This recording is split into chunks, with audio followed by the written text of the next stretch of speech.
communicating. That's all. It's not, unless you're going to become a teacher of English or linguistics scholar, it's just about communication. And communication means so many things which are not just language. And so one thing which Japanese and Vietnamese have in common is they're not very good at asking questions. And when they ask questions, they often don't make a question that's a good question. It's an interesting question. In order to ask interesting questions, you have to know something.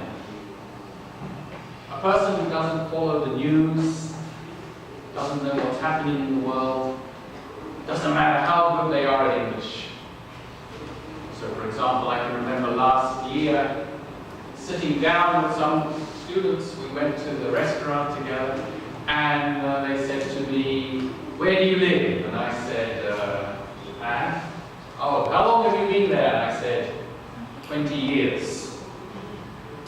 And 1 or 2 minutes later, when we were starting to eat, one of the students, like you, said, "Oh, can you use chopsticks?" She said it in very good English. It was perfect. I understood perfectly her words. But check with the person next to you. Why was that not such a good question? Check.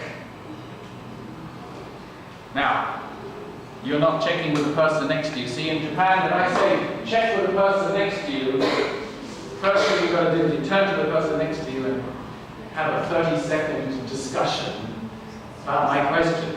Why was I not happy with her perfect English question?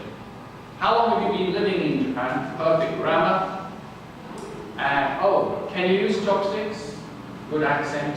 I understood perfectly. Okay, 30 seconds to discuss with the person next to you why that question was not a good question in English or in any language.